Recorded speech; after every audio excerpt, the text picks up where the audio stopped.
Elizabeth Diaz, national religion correspondent for the New York Times, has more than a decade of experience covering abortion in the United States. Her recent book, The Fall of Roe, The Rise of a New America, is receiving rave reviews for covering both sides of the abortion issue. I spoke with her earlier this week about her coverage and a new book. Take a look.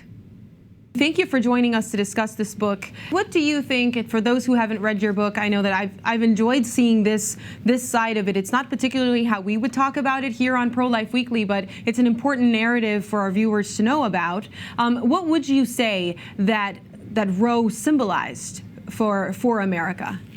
Sure. Well, for different parts of America, it symbolized radically different things. I think for the majority of Americans, which is more of a pluralistic society, increasingly secularizing society, Roe represented the ideals of liberal feminism and the idea of what a woman can be and achieve in American life.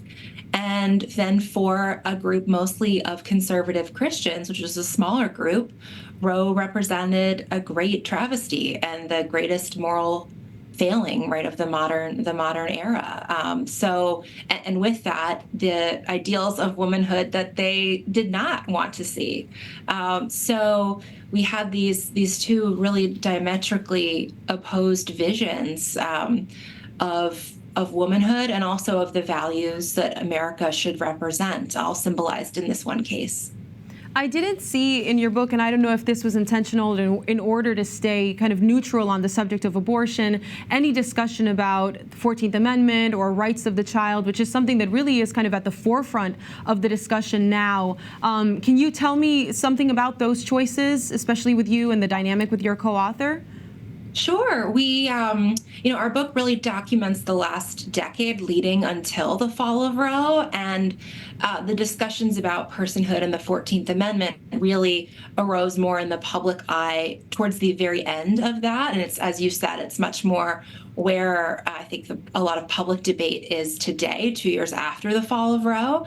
But it was definitely part of the strategy of anti-abortion activists and lawyers to not go that far in advance of the fall of Roe. There was the strategy that ended up being quite effective was more incremental, thinking about how exactly do you move state laws and then move the Supreme Court in a different direction. So we've seen the rise of that edge, I think, of the anti-abortion movement, being more openly, having a more open discussion now about the 14th Amendment. Right, a bigger discussion about the rights of the child and even the rights of parents associated with the rights of the child, fatherhood, et cetera. It's an interesting debate, a really important one. You described Dobbs as a test case, but at the same time, you also described this long strategy that got the pro-life movement to where it got with the overturning of Roe versus Wade. How can it be both at the same time? I found that really curious, that it was a test case, but at the same time, it's the culmination of many years of trying different things in the courts. Mm-hmm.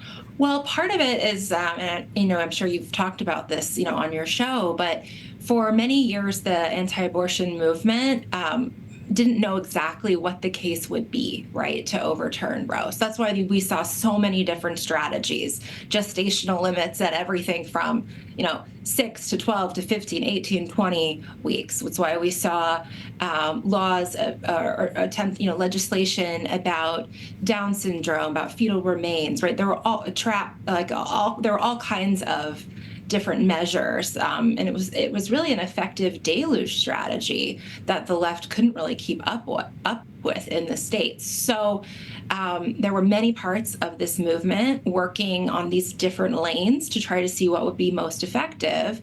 And even the lawyers that were working ended up, working in the Dobbs case, the Alliance Defending Freedom. They had multiple strategies, right? At the same time that they were doing 15 weeks in Mississippi, they were worried that maybe that wouldn't go through, which is why they switched to an 18-week strategy in places like Utah and Arkansas. So it was part of the real effectiveness of the anti-abortion movement to pursue not just one strategy, but many all at the same time. It is something that continues today at the state level, as you well know. What about those who are part of the pro-life movement but are not religiously affiliated? We have movements like POW, movements of LGBTQ individuals who identify that way and also say that the pro-life movement is important for them, and the overturning of Roe versus Wade was a victory for them, where they weren't included in the narrative of the book, but they're an important actor in this. What would you say to them?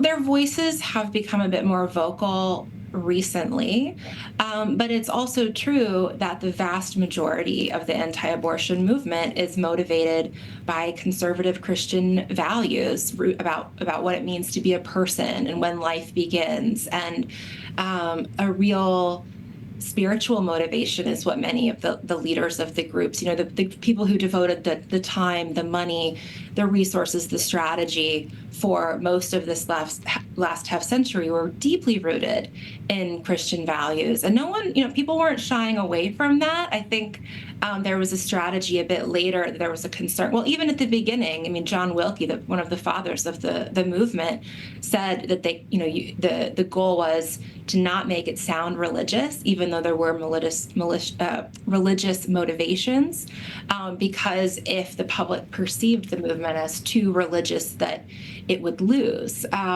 which is interesting thinking back on how all of that worked. But part of the function of groups that seem like the ones that you mentioned in the public messaging narrative was to show a broader set of values at a time when it seemed like that would be advantageous to the movement. But no one, was shying away from this deep value set that really motivates so much of the work for many of the key players, from Leonard Leo to Marjorie Denenfelser, Students for Life. Most everyone was quite open talking about that deep place of where values come from. In the stories that you told about Planned Parenthood versus the stories of the pro-life centers and the pregnancy centers. The pregnancy centers were very much motivated by religion. They were motivated by the life of the child rather than the life of the mother. And Planned Parenthood was very much focused on women. Those narratives have shifted over the last couple of years as well, significantly. I know for us, we tell the stories of these pro-life centers, and we follow them very intensely, knowing what their motivations are and where their hearts are, and wanting to help women make the choice and be free to make choices. It's similar then with Planned Parenthood, where we see that there's a shift in the narrative that they have for not only being pro-abortion, but also looking outside of that to issues of transgenderism, issues of the LGBTQ community, so not exclusively focused on women. Why was that a choice that was made? Well, actually, the opening of the book, I was just thinking about it because we start in 2 years ago, almost exactly. I was inside a Catholic-run pregnancy center outside of Cincinnati, Ohio, actually the moment that Roe fell. And we documented the stories of the women who had been running that center for many years. They were actually praying. It was remarkable. It was about 20 minutes before the decision came down, and they were in their chapel inside their pregnancy center, actually praying for the overturning of Roe, and for their clients who were arriving at the same time. And when I was interviewing the women who were coming, so there were, of course, clients who were coming, but after the decision, within, half an hour, women who had been previous clients came to celebrate the decision and shared with me their stories, which we wrote about in the book, of the way that women in the center had come around and supported. I'm thinking of this one woman who came. She told the story when she came 10 years ago, and she was a teenager, didn't have any support, and one of the women in the center took her in, mentored her, helped her through her own career path for many years after that. And she was there to celebrate and to talk about the life of her daughter, who is now 9. So I do think we included a range of these stories, and it was, I think, important to start at that place. I think it's a scene that maybe many Americans might not understand. So showing the real breadth of the kind of work that pregnancy centers do versus just a stereotypical idea was really important to us in how we started the book. Elizabeth, last question, just because we're running out of time. You have documented, not just at the New York Times, but over your career, kind of the rise of the religious American and the changes in those dynamics. How did that influence how you were writing this book and the lens with which you approached this pro-life, pro-abortion debate?